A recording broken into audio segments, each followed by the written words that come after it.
Hola, soy Guillermo Torres Quirós y bueno, pues regresamos a esta videocolumna después de un tiempo de espera por motivos de salud, pero aquí estamos bien.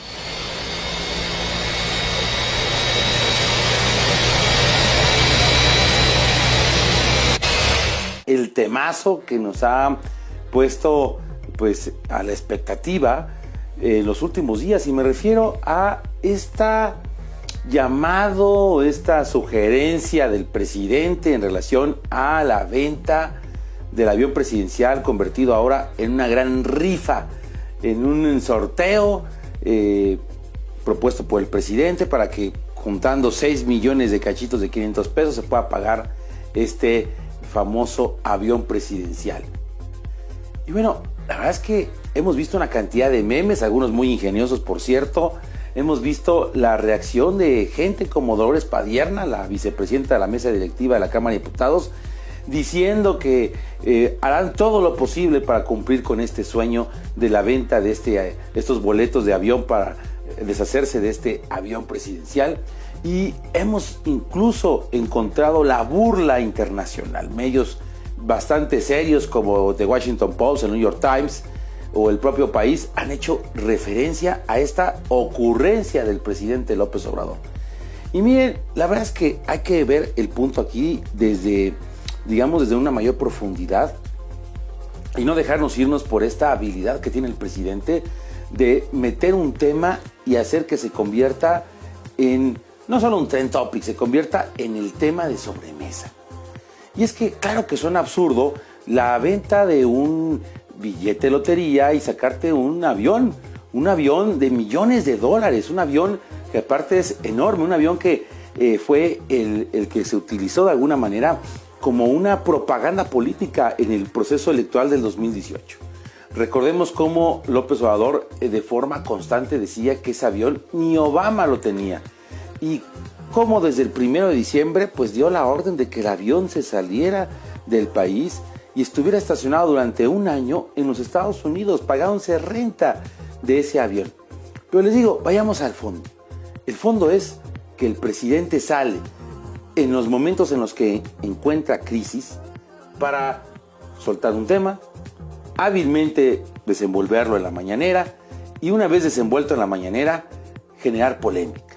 Porque claro que va a generar polémica una rifa de un avión, pues un avión que yo no me imagino a una persona, a lo mejor de la sierra, ganándose un avión de esas dimensiones. ¿Qué va a ser? El mantenimiento, el costo de todo lo que tiene que ver alrededor, pues es enorme. Entonces, pues esos son esos absurdos, pero el presidente lo hace a propósito.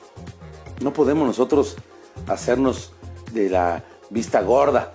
Claro que el presidente lo hace a propósito, claro que sabe el timing, como se dice en el argot. Claro que el presidente conoce los huecos del sistema. Y hay que recordar que el presidente tenía una serie de cosas encima que lo estaban cuestionando y haciendo perder poquito su credibilidad. Me refiero al tema del INSABI, todo de lo que tiene que ver con este instituto que acabó con el Seguro Popular, llegó para instalarse, pero que desde su arranque demostró deficiencias que el propio presidente, que el propio gobierno ha tenido que reconocer, que tardará un tiempo en que las medicinas sean gratuitas como lo prometió el propio López Obrador. Y a esto del INSABI hay otro tema también importante, el tema de la inseguridad. Los más de 30,000 muertos de la actual administración. Y es que, si bien el presidente fue a Sonora a ver a los de Varón, a dar el pésame, incluso se le ponchó la llanta, esas cosas que solamente le pasan a López Obrador, pues en el fondo el síntoma de haber encontrado en estos días muertos militares en Reynosa, de ataques en la zona del Bajío, en Guanajuato, donde están las cifras que dan escalofríos. Bueno, pues todas estas cifras de la delincuencia, estos casos, pues claro que van conmoviendo al país y claro que deben de preocupar al gobierno. Y entonces el presidente saca esta clásica cortina de humo, algunos le llamaban la famosa caja china en el pasado, el avión presidencial. Y es una demostración de esa habilidad y de ese encuentro, que ni los propios funcionarios del gobierno, ni siquiera el responsable de comunicaciones y transportes de este país, sabía de la ocurrencia del presidente.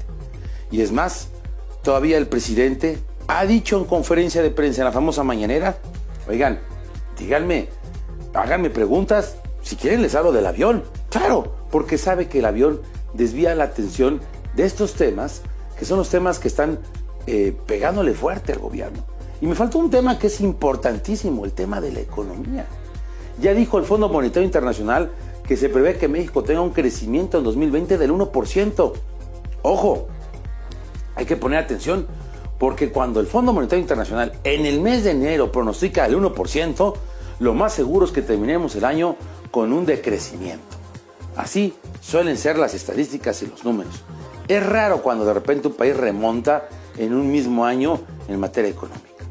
Son las realidades del propio López Obrador, son las realidades de la Cuarta T, son las realidades de un gobierno que quiere taparnos los ojos con babosadas, con narrativas que de alguna manera se pueden manipular. Pero, ¿y los millones de mexicanos que hoy en día están sufriendo las inclemencias de la pobreza, de la inseguridad? ¿Dónde van a estar ellos? ¿En ese avión si se lo ganan? Es una buena reflexión que tenemos que hacer. Ojo, no digo que no veamos los memes ni que nos divirtamos y hagamos burla, pero recordemos cuál es el fondo. El fondo es muy clarito, es desviar la atención, porque López Obrador sabe perfectamente que manejando la comunicación y la agenda seguirá teniendo una buena percepción.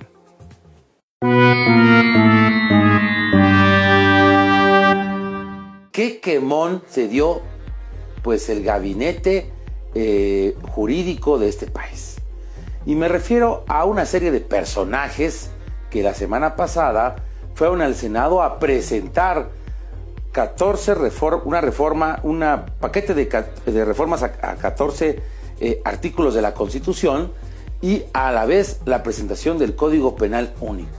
Y digo qué quemón se dieron porque personajes como Alejandro Gertz Manero, el fiscal general, como Julio Scherer Ibarra, el consejero jurídico de la presidencia, la propia secretaria de Gobernación, Olga Sánchez Cordero, acompañados de los coordinadores de las bancadas, Ricardo Monreal, el dueño del Senado y el titular de Morena en dicho órgano legislativo, así como Miguel Ángel Mancera, el propio Miguel Ángel Osorio Chong, presentes para dar a conocer lo que sería pues esta gran propuesta del presidente, un paquete de reformas para cambiar de tajo al Poder Judicial y hacer cambios en la vida diaria de la impartición de justicia en este país. Pero nos quedamos con la gran expectativa. No se presentó tal documento. ¿Qué pasó ahí? Hay muchas versiones. Pero la lógica nos marca dos importantes. Y esto a través de declaraciones de otros actores. Y es que ni el Poder Judicial, representado en su máximo órgano en la Suprema Corte de Justicia, es decir, los ministros, ni los propios senadores sabían de qué se trataba esa iniciativa y se sentían incluso, pues, de alguna manera no tomados en cuenta en lo que podría ser una gran reforma al Poder Judicial que no se da desde 1996 con Zedillo. Y claro que la opinión de los ministros de la Suprema Corte de Justicia es sumamente importante, porque los ministros son los que de alguna manera pues van a poner la impartición de la propia justicia, y esto se va aplicando en todos los niveles del Poder Judicial. Y en el tema del Código Penal, el no tomar en cuenta no solo al Senado, sino a los congresos estatales, porque nos estamos enterando que en ese Código Penal único hay ciertos delitos que van a dejar de tener sus distinciones por estado. Hay que recordar que en este país, en esta integración multicultural, pues hay formas de ver y de pensar distintos. Hay usos y costumbres que hacen de alguna manera el rasgo distintivo entre quien vive en Tijuana con el que vive en Mérida, el que vive en Zacatecas con el de Veracruz, el que vive en Puebla con el de Tampico, o el que vive en Acapulco con el que vive en Cancún. Claro que los usos y costumbres son distintos, y poner todo en ese paquete a todo el país, híjole, hay que preguntárselo a todo el país ¿Por medio de dónde? De los congresos locales. Y bueno, para no hacer la historia larga, no se presenta el documento. Ya por ahí se empezó a filtrar a diversos lados un documento de más de 600 hojas en los que se tratan de dar cambios, algunos radicales, a la forma de esa impartición de justicia.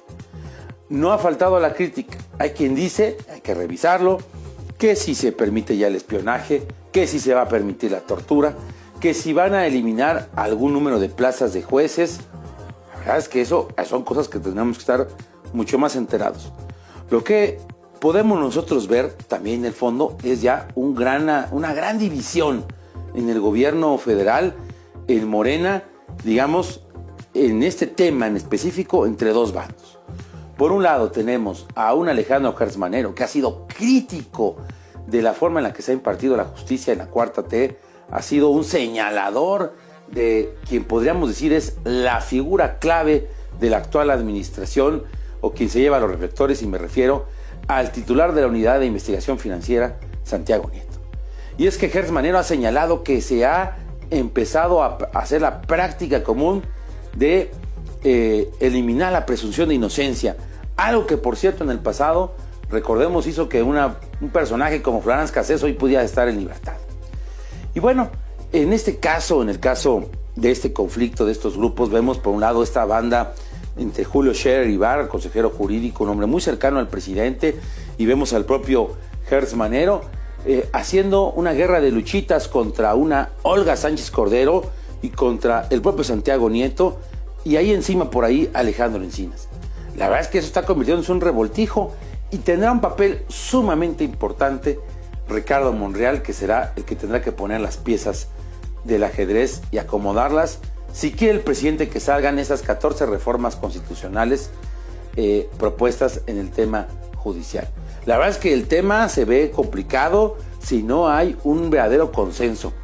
Ojo, podría aplicarse la megaplanadora que ya hemos visto, pero en el Senado por los números están obligados a hacer algunos acuerdos. Vamos a ver si les da la capacidad o no, y si son valientes el 1 de febrero de presentar el documento del Código Penal Único que ya habían trabajado y presentado, en el que se eliminan delitos como el aborto, en el que se ponen penas por la discriminación y en el que, entre otras cosas, pareciera que se quiere eliminar la soberanía de los estados de la República.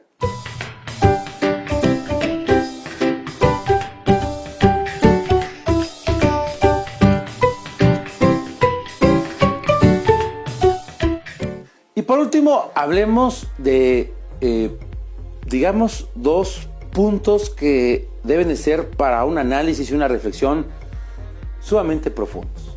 Y es que ya hicimos referencia a Santiago Nieto, este personaje que ha tomado un protagonismo importante porque hace el papel, digámoslo así, de el humeador de la cortina de humo. Es decir, es el que instala la cortina de humo porque de repente hace declaraciones filtrando investigaciones que no son públicas. Y entonces de repente dice, se está investigando a fulanito, a sutanito le están haciendo tal cosa, y va soltando información. La hace de forma muy estratégica en ciertos momentos. Y ahí voy con otro elemento que ya mencioné y que vale la pena hacer una verdadera reflexión y análisis. Me refiero a la conferencia mañanera. Vean ustedes cómo Santiago Nieto o la conferencia mañanera se convierten en esos actores en los que cambian los temas de discusión del momento. Podríamos decir que López Obrador, cuya habilidad para comunicar es extraordinaria, ha metido más elementos a esta dinámica de la 4T. Es decir, ahora se utiliza a un funcionario público, al titular de una unidad, ni siquiera es una subsecretaría, es una unidad de investigación, para ser de alguna manera el exhibidor número uno y filtrar que si se investiga a los grandes capos de la corrupción en este país o a los que huelen a ser enemigos del gobierno. Y López Obrador entonces se monta en su macho en una conferencia mañanera en donde no quiere informar cosas que obviamente le pueden perjudicar. Nunca quiere hablar de Morena, nunca quiere hablar de los temas fiscales, ni de los temas económicos. Y cuando personajes de la talla de Jorge Ramos van y lo cuestionan del tema de seguridad, pues dice, eso arde, eso duele, o tengo otros datos. La verdad es que estos dos elementos se han convertido en los elementos que de alguna manera logran la gran distracción de los problemas que existen de fondo en estos tiempos actuales. Y aquí viene otra vez la gran pregunta: ¿dónde está la sociedad civil organizada? ¿Dónde está la oposición? ¿Dónde están los contrapesos? Híjole, o no hay habilidad, o no hay creatividad, o estamos viviendo momentos en los cuales la capacidad de los distintos actores políticos está cada vez más minimizada. Y es que en este año vamos a encontrar la renovación del Congreso de Coahuila y la renovación de ayuntamientos en Hidalgo. Dos elecciones locales pequeñas que no tendrán mayor implicación política. Pero en 2021 estaremos viendo la renovación de 14 o tal vez 15 gobernadores. Estaremos viendo la renovación de la Cámara de Diputados. Estaremos viendo la renovación de prácticamente casi todos los congresos locales del país y más de la mitad de los ayuntamientos. Y la gran pregunta es, ¿la dinámica política seguirá como ahorita? Es decir, la única voz en el desierto será la mañanera y la única voz para distracción será la de Santiago Nieto. ¿Dónde están esos grandes actores políticos? Es más, la pregunta es, ¿dónde están los Muñoz Dedos, los Cuauhtémoc Cárdenas? ¿Dónde están esos personajes que de alguna manera representaron una voz de la oposición dentro de la izquierda mexicana? Y bueno, ¿qué podemos decir del propio PAN? Es un tema para preocupar a todos, porque si seguimos con esta dinámica de comunicación de aquí a el próximo año, híjole, no se ve que la oposición vaya a ganar y conquistar espacios. Es más, vamos a seguir divirtiéndonos de los memes que por lo menos nos harán el día, porque no sé qué dirán nuestro bolsillo y nuestra seguridad. Recuerden escucharme todos los lunes a las 7:30 de la noche en el 90.5 de FM, tercera emisión con Esteban Arce, ahí en Comentario Político. Al igual pueden buscar en Radio Anáhuac el podcast Realidades y Coyunturas con un servidor. Hasta la próxima.